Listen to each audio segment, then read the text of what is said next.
Empecemos con una pequeña introducción.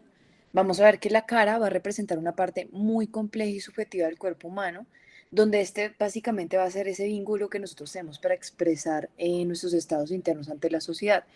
Entonces, de este modo, la restauración tanto funcional como estética que hace el cirujano plástico va a ser muy importante en la salud tanto física como psicosocial del paciente, especialmente cuando estamos hablando de un área tan grande como lo es la mejilla, por lo que el objetivo de toda reconstrucción siempre va a ser recrear esa parte del cuerpo lo más parecido posible a como era antes. Hoy les traigo esta obra famosa del pintor Johannes Vermeer en 1665 que se llama La joven de la perla, y esta básicamente va a ser considerada un troni, que viene de la palabra rostro en holandés, y este va a ser un género del arte visual donde se logra captivar al espectador mediante un cuadro que básicamente se está enfocando más que todo en la cara y en la expresión facial. Entonces ahí vemos la importancia de la cara. La complejidad de esta área del cuerpo va a radicar en que tiene un rol importante en lo que es la expresión facial, el habla y la masticación, e históricamente solo se usaban para reconstruir defectos en esta porción de la cara, colgajos locales y regionales, y aún pues siguen siendo utilizados por su compatibilidad en el color y la textura de la piel, pues siguiendo este lema de la cirugía plástica que tenemos like for like.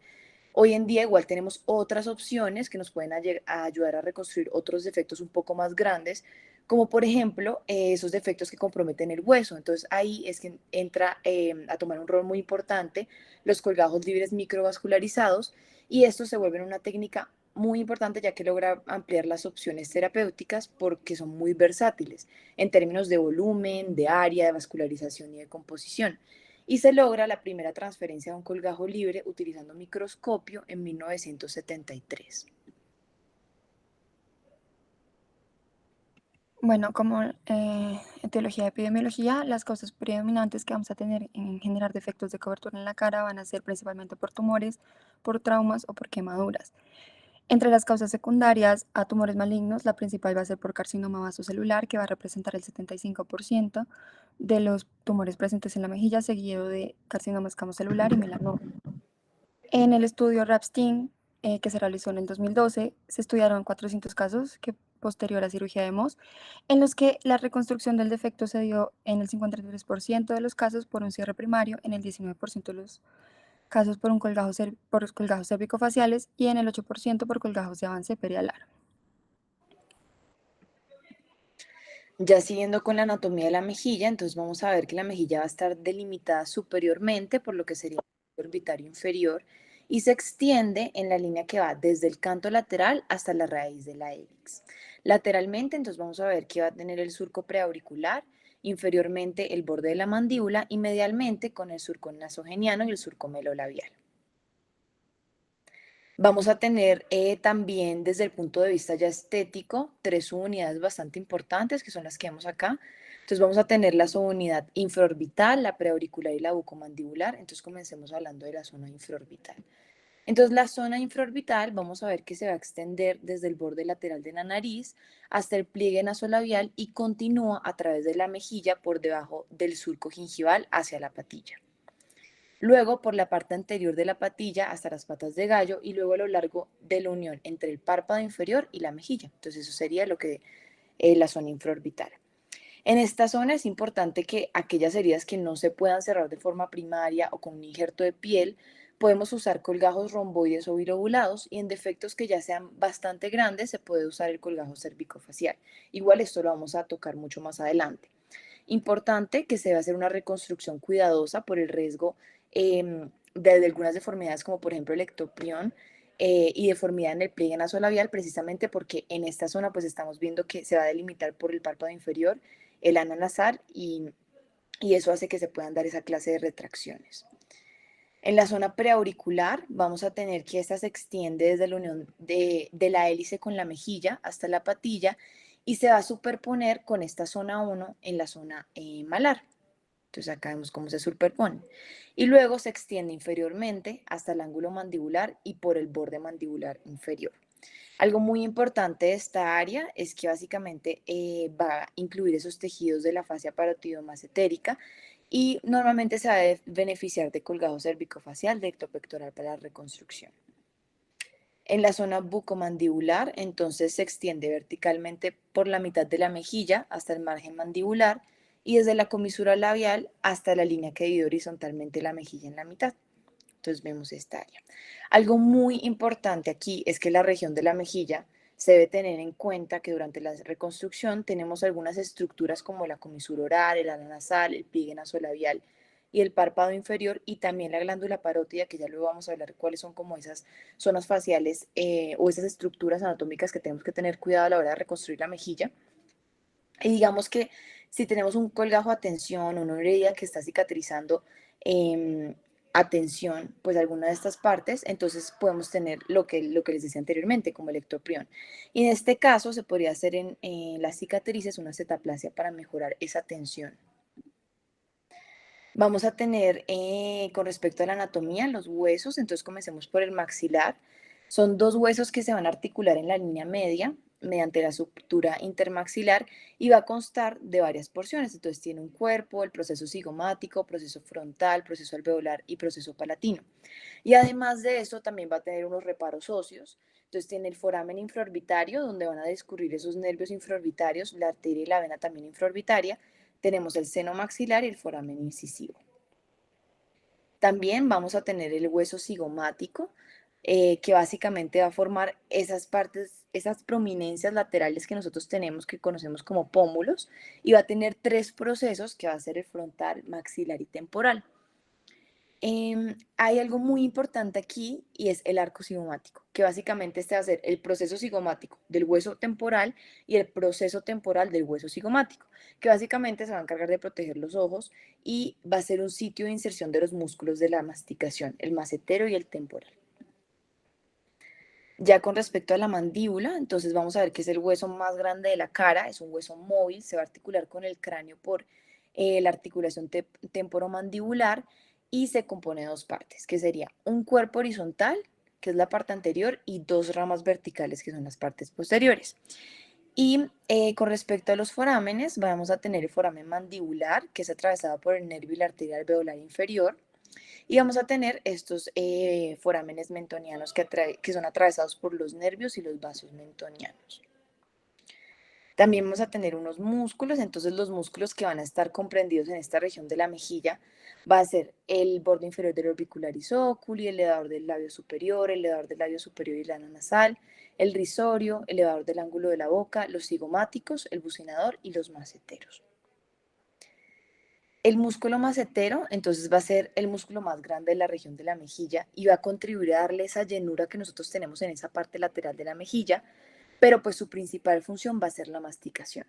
El borde inferior del orbicularis oculi, ese contribuye a la parte pues superior de la mejilla.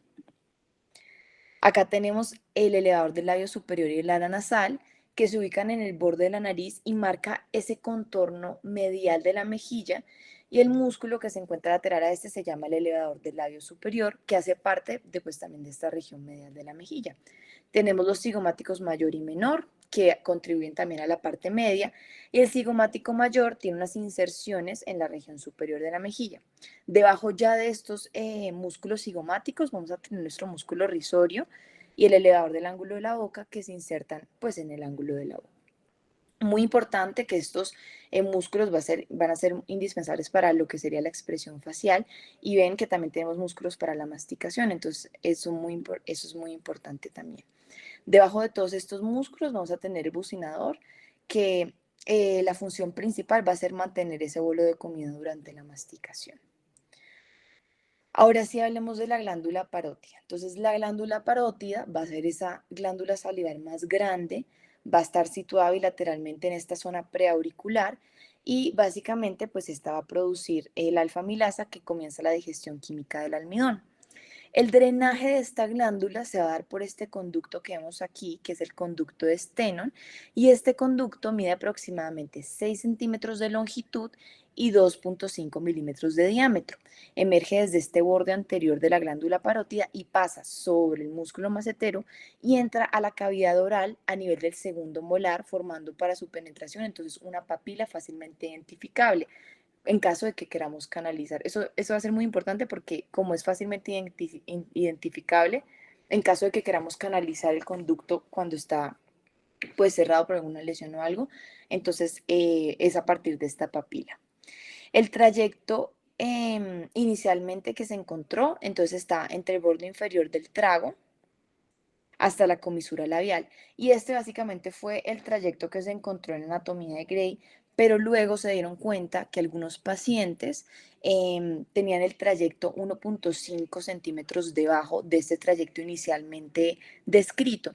Entonces la idea es que tracemos esta línea y luego 1.5 centímetros debajo trazamos otra línea y esto nos va a crear este espacio que va a ser nuestra zona de riesgo. Ante la sospecha de alguna lesión de este conducto, entonces lo que les decía, se puede canalizar la papila que encontramos en la cavidad oral con un yelco, y es muy importante tener en cuenta que este conducto, en caso de que tengamos alguna alteración, podemos llegar a presentar cialocele, donde básicamente va a haber un crecimiento en la región parotidia que se vuelve tensa y dolorosa, o podemos tener también una fístula salival que, como estamos viendo acá, pues está saliendo saliva por la mejilla.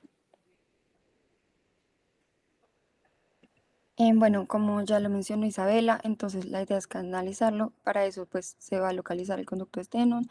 Este va a desembocar en la mucosa oral a nivel del segundo molar superior.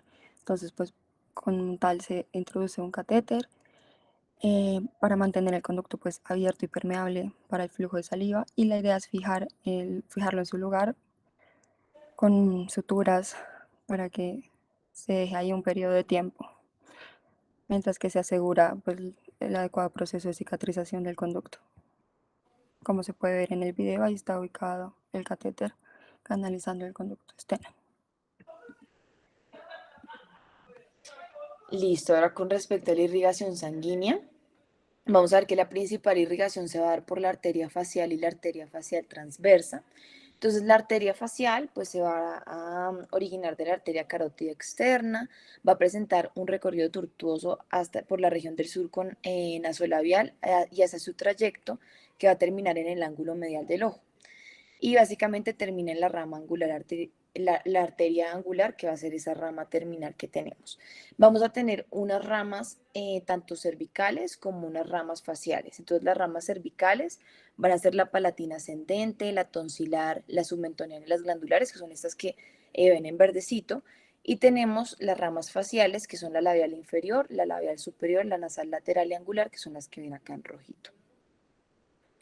Tenemos la arteria facial transversa, que es una rama de la arteria temporal superficial, y van a ser de la glándula parótida saliendo por el borde anterior de esta y se dirige hacia adelante sobre el macetero y entre el arco cigomático y el conducto de esteno. Y en el borde superior de la mejilla vamos a tener que esta va a recibir irrigación por esta arteria, que es la arteria cigomático orbital, que se origina de la arteria temporal superficial y sigue su recorrido hasta lo que sería pues el canto lateral. Lo importante de estas arterias es que van a formar una anastomosis que proveen irrigación colateral a la mejilla y a sus estructuras, que va a ser pues un aspecto bastante importante. Con respecto a la inervación, entonces principalmente se va a dar por el nervio facial en el trigémino. Entonces recordemos acerca del nervio facial que este va a constar de dos porciones después de que sale del ganglio geniculado. Entonces vamos a tener una porción intracraneal y otra porción extracraneal. Entonces la intracraneal se va a dividir en la rama laberíntica, timpánica y mastoides, y luego sale por el foramen estilomastoideo y va a dar la porción extracraneal, donde la primera ramita que va a salir va a ser la rama auricular posterior. Luego sigue por la glándula parótida y se va a dividir en dos troncos, que va a ser el tronco temporofacial y el cérvico-facial. Y finalmente, pues se van a dar los 5 ramos que nosotros conocemos, que son el temporal, el cigomático, el bucal, el marginal de la mandíbula y el cervical. Algo muy importante aquí es saber cuándo el nervio facial es reparable y cuándo no es reparable. Entonces se debe trazar una línea imaginaria en el borde posterior de la órbita, como vemos acá en rojo, y atrás de esta línea imaginaria, posterior a esta línea imaginaria, vamos a ver los troncos principales que cuando se lesionan son reparables. En cambio, los ramos terminales que son muy chiquitos, va a ser mucho más difícil repararlos, y por eso al trazar esta línea lo que está mucho más anterior, pues va a ser mucho más difícil de reparar. Por lo que acaba de decir Isa, pues es muy importante que se evalúe si hay alguna lesión del nervio facial.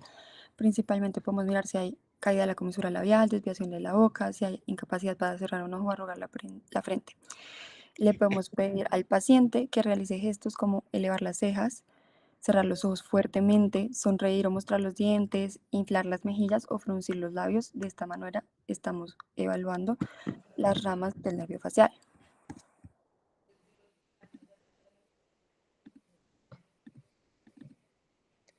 Listo. Em, y con respecto a cuando, digamos, tenemos que hacer una neurografia en caso de que hayamos cortado alguno de los ramos del nervio facial, entonces lo que podemos hacer es buscar ese nerviocito que quedó suelto y conectarlo a la otra parte del nervio. Entonces acá les voy a mostrar este video, que es que no me deja ponerlo ahí, y vamos a ver que básicamente se buscan esas dos partecitas del nervio y se comienza a suturar de esta manera para que estén en contacto. Entonces voy a poner un poco más rápido.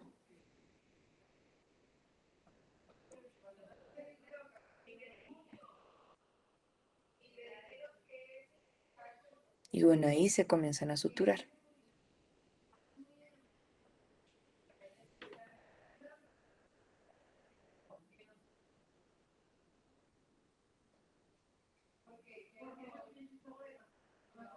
Listo, y de esa manera se comienzan a poner varios puntos para que queden en contacto ambas partes del nervio. Bueno, eh, siguiendo con el nervio trigémino, entonces este básicamente va a ser el nervio encargado de la parte sensorial de la cara y motor de los músculos de la masticación. Entonces, este nervio pues van a ser del tronco encefálico y la raíz sensitiva va al ganglio de Gasser o ganglio del trigémino, donde se va a dividir en estas tres ramas que vemos acá. Entonces B1 oftálmica, B2 maxilar, B3 mandibular. El nervio mandibular luego es completado después del ganglio con su raíz motora, por lo que comprende pues una función mixta, no solamente sensitiva. Bueno, ya para empezar a hablar como tal de las técnicas de reconstrucción, les trajimos esta tabla en el que nos muestra el tipo de reconstrucción que se puede realizar dependiendo de la subunidad estética de la mejilla y el tamaño de defecto. Entonces podemos ver que en los defectos de menor tamaño se opta generalmente por realizar un cierre primario. En los de mediano tamaño, dependiendo de la zona, se puede realizar un cierre primario o se opta por un colgajo de transposición bilobulado o otro tipo de colgajo de transposición. Y en los de gran tamaño, generalmente se va a optar por un colgajo cervicofacial. Entonces ya para empezar, el cierre primario pues se va a encontrar indicados en pacientes que tengan defectos menores a 2 centímetros, en aquellos pacientes que no puedan o que no se beneficien de un proceso de reconstrucción exhaustivo. Y pues este nos va a ofrecer una solución que es rápida para cerrar la herida y como tal acelerar todo el proceso de cicatrización. Es importante siempre tener en cuenta en estos defectos que se va a realizar un cierre primario, si presentan tensión en el borde, ya que pueden generar fuerzas tensibles adicionales que van a provocar el desplazamiento de los tejidos adyacentes. Un gran beneficio que tiene la mejilla, pues la piel de la mejilla como tal, va a ser que puede tener una gran elasticidad, laxitud y tejido graso. Entonces, eso puede hacer que la reparación con el cierre primario sea mejor. En pacientes que tienen como una mayor laxitud, se puede llegar a cerrar, hacer un cierre primario en defectos más grandes. Y pues en la mayoría de lo posible, la idea es que se debe hacer en los bordes periféricos de las subunidades estéticas o en las líneas de relajación cutánea. En la medida de lo posible, la idea es que siempre, si se puede, se realice un cierre primario. La técnica de sutura que se realiza en la piel de la cara generalmente son puntos separados. En la piel se va a optar preferiblemente por problemas 6 ceros, una sutura no absorbible, y en los planos profundos se optará por un briquil de 5 ceros. Entonces, pues el cierre por segunda intención es el peldaño más bajo que va a tener la escalera reconstructiva. Se puede dar en defectos pequeños y que sean superficiales. Sin embargo, pues realmente no se aconseja realizar en cara solo en abrasiones, ya que la cobertura es inestable y puede generar distorsión e irregularidades. Listo. Entonces, ya como tal en los colgados locales, pues podemos mirar que ellos ofrecen una excelente compatibilidad con grosor, con textura y con color, ya que utilizan el tejido donante adyacente para la reconstrucción. Además, tienen tejido adiposo subcutáneo laxo y una rica vascularización subdérmica, lo que genera un plano ideal para la elevación de un colgado. Los colgados de avance son de diseño de patrón aleatorio. Sin embargo, siempre debemos tener en cuenta los factores propios del paciente, como el consumo de cigarrillo, enfermedad microvascular, exposición al sol, radioterapia, entre otras cosas. Entonces, los colgados de avance van a ser útiles para la reconstrucción de efectos superomediales, sobre todo en esos pacientes que tienen una mayor laxitud cutánea. Entonces, deben tener un ancho adecuado para evitar la necrosis de la punta y una relación base-longitud de 1 a 1 suele ser seguro. El beneficio que ellos ofrecen es que pueden anclarse el periósteo del cigogoma o en la maxila en puntos más altos en la parte del párpado inferior y esto puede prevenir el ectropión. Siguiente. Entre los colgados de avance encontramos los colgados de avance en BY.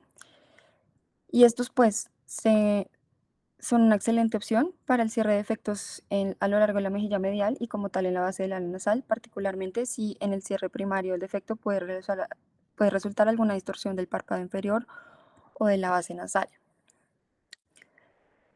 Entonces, este se hace por medio de una isla triangular adyacente cuya base es uno de sus bordes y el ancho es igual al defecto, la longitud va a corresponder al doble de su altura, así mantienen una relación de 2:1, ya que debe mantenerse entre el tamaño del colgajo y su fuente de irrigación para disminuir el riesgo de necrosis. Entonces, pues así como tal se forma un defecto secundario en forma de V para que se va a avanzar formando una Y en el cierre. Las ventajas que este ofrece es que pues, se cierra en un solo tiempo quirúrgico, logra conservar de manera adecuada el suministro de sangre del tejido adyacente y se distribuye. Y las desventajas pues, son que las cicatrices son bastante notorias, sobre todo en esas unidades que son convexas en la cara y tender a utilizar estos colgados entre los límites de las subunidades estéticas. Siguiente. Los colgados de transposición van a ser útiles para la mayoría de los defectos que sean medianos a grandes de la mejilla y estos como tal se diseñan para transferir la piel laxa de los sitios donantes mientras se cierra el defecto de manera primaria. Entonces, estos colgados tienen algunas desventajas y es que las cicatrices que pueden generar son complejas, pueden generar abultamiento, cicatrices en trampilla o en forma de parche y en algunos casos puede generar alteración en el patrón del vello. Sin embargo, en pacientes seleccionados, pues se pueden tener unos muy buenos resultados. Entre estos tenemos los colgados en bandera, que son como la forma más simple del colgado de transposición, y transfieren la piel del área preauricular o nasolabial para cerrar el defecto. Leemos los colgajos bilobulados, que como tal son una extensión del colgajo en bandera y se va a utilizar un colgajo secundario para cerrar el defecto creado por el colgajo primario. La desventaja de esto es que genera cicatrices complejas y pueden ser bastante visibles y puede requerir revisiones secundarias. Y tenemos también los colgajos romboides, que son una modificación geométrica de esos colgajos en bandera, van a ser útiles para el tratamiento de efectos medianos a grandes, sobre todo para defectos laterales e inferiores. Estos colgados pues van a ser más difíciles de diseñar, pero tienen la ventaja de que pueden generar menos cicatrices en trampilla y abultamiento. Tener muy en cuenta que estos colgados con figuras geométricas no se deberían realizar en pacientes jóvenes, se prefieren en pacientes con una mayoría de edad. Listo, entonces ahora continuemos con los colgados regionales. Vamos a comenzar con el colgajo mustardé. Entonces, este básicamente va a ser un colgajo de rotación que se utiliza para la reconstrucción de efectos grandes en mejilla, nariz y también se puede utilizar en párpado inferior. Para sacar el colgajo, entonces lo que vamos a hacer es que vamos a hacer una excisión desde la esquina del defecto y luego lo vamos a extender por el párpado inferior hasta el canto lateral y luego hacemos una incisión superior y lateral a la región temporal. Lo ideal es que hagamos una disección subcutánea precisamente para no dañar las ramas del nervio facial. Y un aspecto a tener en cuenta es que hacer un colgajo grande se puede suturar al arco cigomático para evitar que no haya tensión en esta porción del párpado inferior y que no termine haciendo un ectoprión. Entonces eso es una opción. También otra opción que se puede usar en general en los colgajos regionales o en cualquier colgajo que no se pueda cubrir todo el defecto completo es utilizar un colgajo, dos colgajos al mismo tiempo. Entonces, digamos, puedo utilizar un colgajo acá en párpado inferior y luego el otro colgajo para recubrir la mejilla y evitar que se dé esa tensión en el colgajo. O también puedo utilizar un injerto que más adelante vamos a hablar de eso. Con respecto al colgajo cervicofacial, entonces es uno de los sitios donantes más efectivos para reparar pues, los defectos de mejilla porque es muy compatible con el color y la textura, al igual que el mustardé. Normalmente se usan defectos grandes de 2 a 10 centímetros y este colgajo va a utilizar el exceso de piel de la zona preauricular y del cuello para reparar el defecto. Entonces, para el diseño de este colgajo, lo que vamos a hacer es que hacemos una incisión que comienza desde la parte superior del defecto, luego se extiende al canto lateral y al arco cigomático, y la incisión se va a llevar por el pliegue preauricular extendiéndose bajo de la oreja y por la línea de inserción del pelo hasta el cuello. Entonces, básicamente pareciera como si estuviéramos haciendo un mustardé, pero lo estuviéramos llegando hasta el cuello. Además, podemos hacer una incisión por el surco nasogeniano que nos permite también tener mucha más movilidad del colgajo. Entonces, disección profunda o hasta el desmás o superficial. Digamos que lo más importante es preservar lo que va a ser el nervio facial, entonces por eso se prefiere una disección superficial y esto nos va a permitir tener una movilidad igual de buena como si fuera profunda para poder cubrir el defecto. Algunas complicaciones que podemos tener en este colgajo cervicofacial pueden ser las orejas de perro, deformidades, ectropión o necrosis distal del colgajo y esto se pueden reparar, por ejemplo, las orejas de perro pues podemos arreglarlas haciendo una excisión del tejido sobrante. El ectropión también se puede disminuir suturando el colgajo al periósteo del canto lateral. La necrosis distal, pues creamos un drenaje venoso adicional o pues podemos hacer injertos en esa parte que no se logra cubrir bien con el colgajo para evitar que quede tensión este colgajo y se cree pues estas complicaciones. También otra opción que se ha propuesto cuando no hay suficiente piel es el uso de expansores para luego, cuando ya se expanda y tengamos suficiente piel, poder realizar este colgajo cervicofacial. Acá les dejo algunos ejemplos y acá está otro. Bueno, ahora sí, siguiendo con el colgajo de perforante de la arteria facial, entonces este es ideal para reconstrucción de mejilla en defecto que está en la región paranasal, periorbital o oral.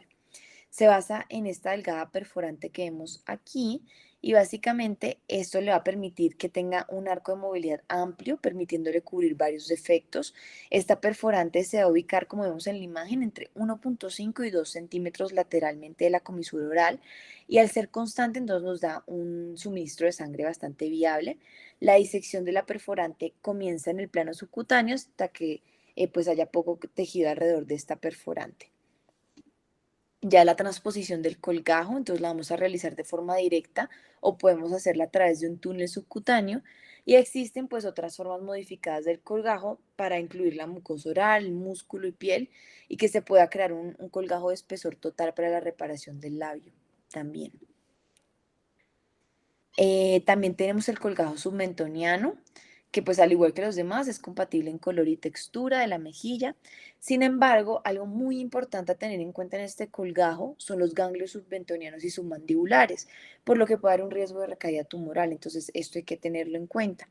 Este colgajo pues se irriga por la arteria submentoniana como lo indica su nombre y se usa para la reconstrucción de defectos de espesor total. Cuando doblamos este colgajo en sí mismo, se utiliza la piel donante como la piel de la nueva mejilla y de la mucosa oral. Y cuando se requiere mayor volumen, podemos usar el vientre anterior del músculo digástrico. Acá tenemos pues un ejemplo de uno que comprende parte de la mejilla y también parte del labio. Listo.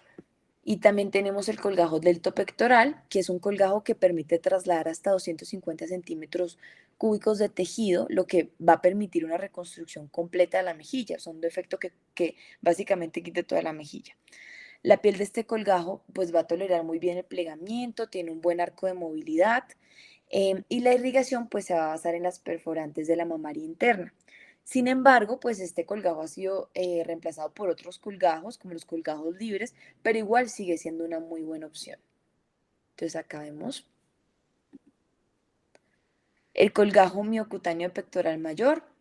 Entonces, este se usa más que todo para reparar defectos inferolaterales de la mejilla.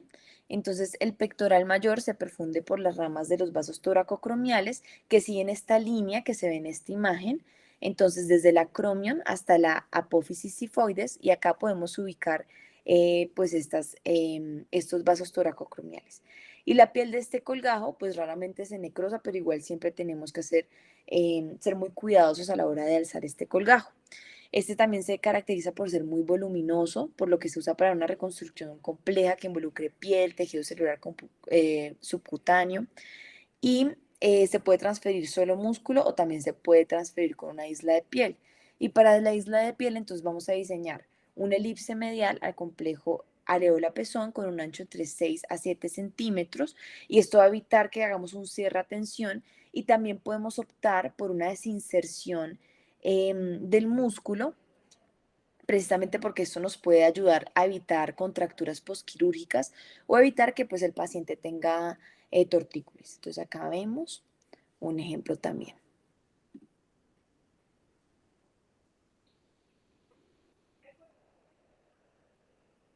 Listo, ya como tal en la parte de los colgajos libres, pues estos van a estar indicados en la reconstrucción de defectos que sean grandes, de espesor parcial o total en la mejilla y en aquellos pacientes en los que los colgajos locales o regionales no estén disponibles, ya sea por disecciones previas de cuello, por quemaduras faciales o simplemente no se recomiendan porque las heridas están contaminadas o tienen algún antecedente de radioterapia. Los sitios donantes más comunes de los colgajos libres para la reconstrucción de mejilla van a ser el anterolateral de muslo y el antebrazo radial. Es importante que debemos considerar en la selección del paciente si tiene comorbilidades vasculares que puedan comprometer la viabilidad del colgajo después de que se realice este. La elevación del colgajo pues además puede resultar en una morbilidad sustancial en el sitio del donante y va a haber una discrepancia entre el tejido trasplantado y el tejido circundante de la mejilla.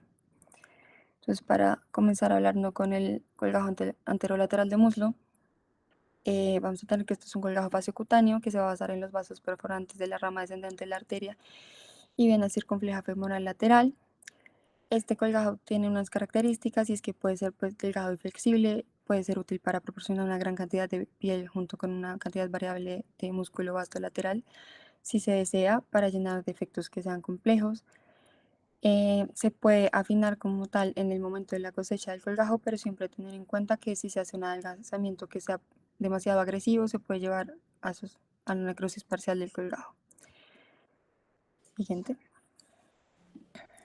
Además tenemos el colgajo antebraquial, que es un colgajo fasciocutáneo que se va a basar en la arteria radial y va a tener un drenaje dual a través de la vena cefálica y las venas concomitantes radiales.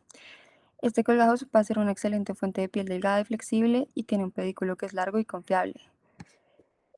Además, se va a preferir como una gran opción en los defectos que requieren una cobertura delgada de piel, puede plegarse sobre sí mismo para proporcionar más volumen y brindar una cobertura en los defectos que pueden ser de un espesor completo de la mejilla. Además, se pueden diseñar múltiples islas de piel a lo largo de este colgajo y también puede desepitalizarse o afinarse para permitir el contorno de los tejidos blandos. Y el colgajo de peroné es un colgajo ostocutáneo. Este va a ser una excelente fuente de hueso vascularizado que puede llegar hasta 30 centímetros, puede tener una cantidad variable de piel y de tejido blando. Este se va a preferir en reconstrucciones de defectos segmentales de la mandíbula, con o sin resecciones de piel externa. Se va a basar en los vasos peroneros.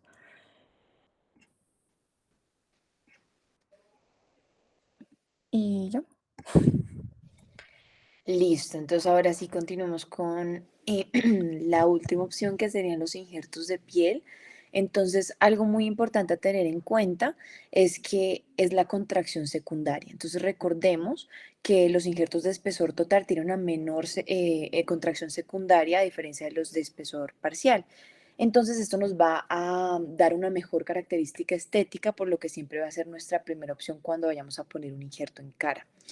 Los injertos los podemos sacar de la región preauricular, retroauricular, como estamos viendo aquí, y también subclavicular, ya que pues tienen un buen resultado debido a su textura y el color de la zona.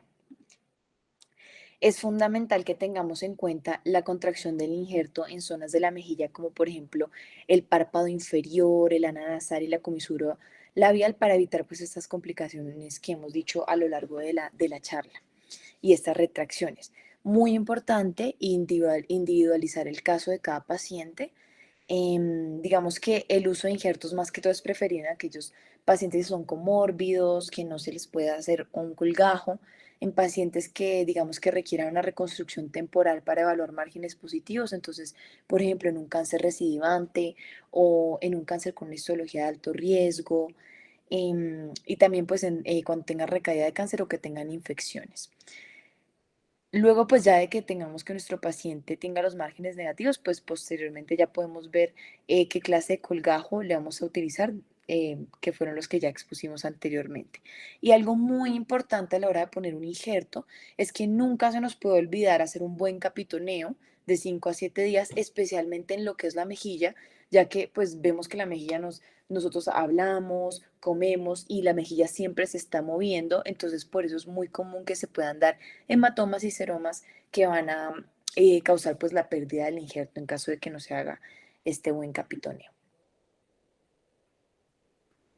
Ya como tal, como conclusiones, les traemos que pues siempre que se pueda realizar un cierre primario, realizar el cierre primario y luego considerar pues el realizar el colgajo regional. El que más se va a utilizar es el de Mustardé, seguido del cervico facial.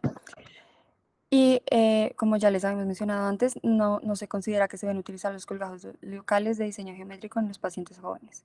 Siempre que evalúen un paciente que tenga un defecto de cobertura o tenga una lesión, tener en cuenta las estructuras anatómicas como son el conducto externo y el nervio facial. Y Listo, pues muchas con eso, gracias. muchas gracias. Doctora Valentina, doctora Isabela, muchísimas gracias a ustedes. Es una charla muy completa. Pasamos de técnicas reconstructivas relativamente sencillas que podría ser pues hasta un médico general que se encuentra un poco lejos y que la herida, por supuesto, lo amerita, hasta reconstrucciones complejas pues del área no solamente del cirujano plástico, sino de aquel entrenado en microcirugía. Entonces, muchas gracias. Por supuesto, pues aprovecho de paso el desorden para saludar al doctor Giovanni Montealegre, profesor titular, cirujano de mano y microcirujano de la Universidad Nacional, que pues nos acompaña el día de hoy, y a los residentes que he visto por ahí, el doctor William Balaguera y la doctora Sara de la Cruz. Muchísimas gracias por su asistencia. De paso, también darle gracias a nuestro tutor de la charla del día de hoy, el doctor Luis Arturo Cetina, como les había mencionado, R3 del programa de nuestra universidad, la Universidad Nacional de Colombia, a quien pues agradecemos de antemano y damos la palabra para las recomendaciones y puntuaciones que tenga necesarias. Doctor Arturo. Hola, buenas noches. No sé si me escuchen bien. Perfecto.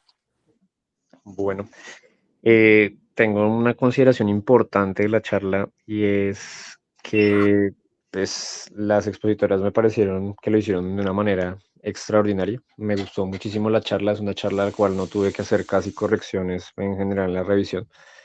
Es muy completa respecto a la forma de la charla. A mí me gusta siempre hablar, hacer el énfasis de esto. Me gustó porque trae muchas imágenes, no hay tantas letras, es de un contenido fácil, sencillo respecto a lo que yo considero. Y además, pues teniendo en cuenta de que es una presentación fácil de interpretar, pues es una información bastante compleja. Ellas intentaban hacer un abordaje desde lo más mínimo hasta las cosas grandes, avanzadas de colgajos libres, que me parece también muy llamativo. Usualmente uno se queda en colgajos locorregionales y más allá de esto no hace tanto énfasis, sobre todo pues en ese tipo de reconstrucciones. Entonces es algo que me gustó bastante de la charla. Cosas que yo hacía énfasis en el momento de que estábamos revisando con ellas dos, para mencionar, y es nunca olvidar el conducto de Stenon. Es supremamente importante y lamentablemente es en muchas lesiones de trauma, que pues uno se va a enfrentar de médico general, probablemente en traumas faciales, en pueblos perdidos, que no sabemos quién va a tener que hacer rural, quién está haciendo rural, o inclusive acá en Bogotá. Pues no solamente es tengo una herida y yo cojo y suturo, cierro piel y ya, es algo pues mucho más importante. Uno debe evaluar las estructuras y pues como ellos lo mencionaron, el conducto de estenón es supremamente importante y el nervio facial también es supremamente importante. Me gustaron mucho los videos que mostraron. Creo que hace un poco más dinámica la charla y pienso que eso también es algo importante para las demás charlas que se planteen en estas revisiones de temas. Los videos siempre van a ser fundamentales y van a ayudar a orientar y a volver mucho más dinámica la charla para la gente que la esté viendo. Respecto al grupo y a esta reunión especial de la Unión de Universidad Rosario con Nacional, es algo también muy importante, como ustedes lo mencionaban al inicio. eh, Creo que a veces, muchas veces uno de médico termina siendo muy individualista y con el programa uno termina siendo muy celoso de entre una universidad y otra, y es algo que culturalmente se debe ir rompiendo. Creo que cada grupo en específico, cada grupo no puede aportar algo muy importante para un desarrollo del tema, y estas uniones, ojalá se sigan dando, porque me parece que es algo fundamental. Veo que hay un quórum bastante grande y pues estoy atento a las dudas y preguntas. Muchísimas gracias. No, Buenas muchísimas gracias a noches. ti por eso. Sí, adelante, María Camila. ¿Cómo están? Tengo una pregunta. Sé que en los últimos años se han hecho los colgajos de microperforantes o los colgajos unal. Quería que las expositoras o los doctores que están presentes en la charla me digan cómo ha sido la experiencia con estos colgajos frente a las otras opciones reconstructivas que nos mostraron en la charla de hoy. Bueno, para esto yo voy a meter la cucharada. Yo no quise incluir este tema específico en la charla. Es un tema, los colgados de microperforantes, que son los que llamamos colgajo unal flaps, es un tema que ha surgido en los últimos años, que es muy importante. Son colgajos que tienen una similitud a los colgajos Keystone, pero pues lo que estamos haciendo es un diseño lateralizado con las perforantes ubicuas. ¿Qué ventajas tiene esto? Que yo puedo hacer un diseño lateralizado. Y pues esto permite de que yo pueda movilizar más fácil el tejido. Usualmente, desde la consideración propia que yo tengo respecto a lo que he visto en la técnica, creo que también es muy cirujano dependiente, porque para lograr alcanzar a realizar el procedimiento y que sea reproducible, pues uno debe haber visto y debe tener algunas consideraciones especiales para hacer el tallado de estos colgajos. Son cosas básicas, importantes, el plano en el que yo estoy disecando, la sutura que yo estoy utilizando, que usualmente uno utiliza prolenes, pero no utiliza un prolene con aguja cortante, sino utiliza un prolene con aguja redonda, porque es posible que al estar reposicionando el colgajo para hacer el cierre y evaluar la movilidad hacia el defecto y hacia el defecto secundario a la realización del colgajo, pueda que yo tenga que soltar muchas veces los puntos y al estar pasando el punto de prolene con una aguja cortante, lesione la piel y aumente el riesgo de necrosis. Respecto a la experiencia, creo que estos son colgados bastante importantes que van a tener un desarrollo y un impacto en los próximos años, pero también depende del caso. Uno no, creo que no todo se puede universalizar y no todo puede volverse o yo me voy a una estrategia X o una estrategia Y. Creo que eso depende del paciente. ¿Qué desventaja uno podría tener de un colgajo, un alflap? Pues que a veces, dependiendo de los defectos de cobertura, las cicatrices, pues uno las prefiere utilizar en áreas pues, que uno pueda camuflar, por decirlo así, pero en algunas situaciones no es tan fácil hacerlo. Y uno podría incluso solucionar el problema con un colgajo local, local, como lo mencionaron ellos. Entonces, sí tiene una gran validez, es gran importante, de hecho es uno de los pilares que tiene la universidad actualmente, pues junto con el desarrollo del doctor Osvaldo Gómez, que es el pionero de esta técnica, pero pues uno debe tener en cuenta que sí, es una estrategia, pero pues uno debe aprender a tener muchos tips para lograr hacer reproducible.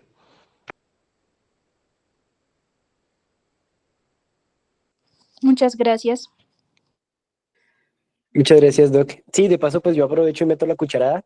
El artículo más reciente respecto a la publicación de los Unal Flap fue ahorita hace 8 días justamente, el 10 de febrero, pues por supuesto se había enviado desde el año pasado. Finalmente quedó con la nomenclatura de colgajos neurovasculares ubicuos de localización locorregional aleatoria. Listo, se cambió el nanoperforantes por pues neurovascular. Les acabo de enviar el link ahí en el chat, listo para quien quiera revisarlo. Por supuesto, ese es el resumen o el resultado más bien de pues el avance y digámoslo, el desarrollo que se ha venido desde las teorías de los colgajos Keystone. Entonces, pues quienes ya tuvimos una charla del doctor Paulo, para quienes la recuerdan, retomarla si pues están interesados en ese tema, retomar también un par de artículos, ya les busco uno sobre el paradigma de los Keystone. Antes de llegar a este, yo creo que pues ayudaría a entender, pero tal como lo dijo el doc, que pues por supuesto tienen más experiencia desde su quehacer y su formación, hay mucho que seguir evaluando y pues que seguir publicando y estudiando en ese sentido. No sé si alguno tiene alguna otra pregunta adicional. Profe, adelante.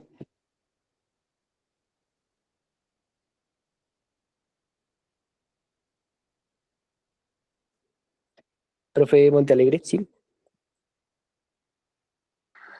Sí, buenas noches. Yo pues quiero felicitar a las expositoras. Creo que hicieron un esfuerzo para presentar de una manera ordenada, de una manera bastante gráfica todas las opciones reconstructivas. Los colgajos de perforantes ubicuas pues tienen sus indicaciones, permiten cubrir defectos y para esa zona están basadas básicamente en el sistema de la arteria facial. Eh, Se pueden acomodar a diferentes circunstancias y dar una cobertura externa con las ventajas de que del light to light, ¿no? Darle el mismo color, darle la misma textura y son un desarrollo bien importante y bien interesante. Los colgajos libres los reservamos para los defectos que involucran no solamente el área de la mejilla, la piel, sino también la cobertura mucosa. Entonces, en ese caso, utilizamos el ALT, utilizamos el colgajo radial, hacemos sándwiches, ¿no? Hacemos un tipo de sándwich donde la piel nos permite dar la cobertura interna, reemplazar la mucosa y también la cobertura externa. Y en la transición desepitelizamos el colgajo para que permita acomodarse a estas zonas. Pero en general la mayoría de colgajos locales y regionales pues solucionan los defectos en estas zonas. Básicamente era eso. Felicitaciones a este esfuerzo de integración y pues bienvenidos todos los que vengan. Gracias. Profe, muchísimas gracias por pues, Gracias. las precisiones y los comentarios. También agradecemos muchísimo pues de antemano, como les había mencionado, su participación, su asistencia, también la de la doctora Sara Melissa y el doctor William Balaguer que pues asistieron acá. Muchas gracias por la asistencia. De paso, quiero aprovechar el desorden para mostrarles el tema de las redes sociales con las que están trabajando pues SIG y Plastiquer. Entonces regálenme un momentico por acá.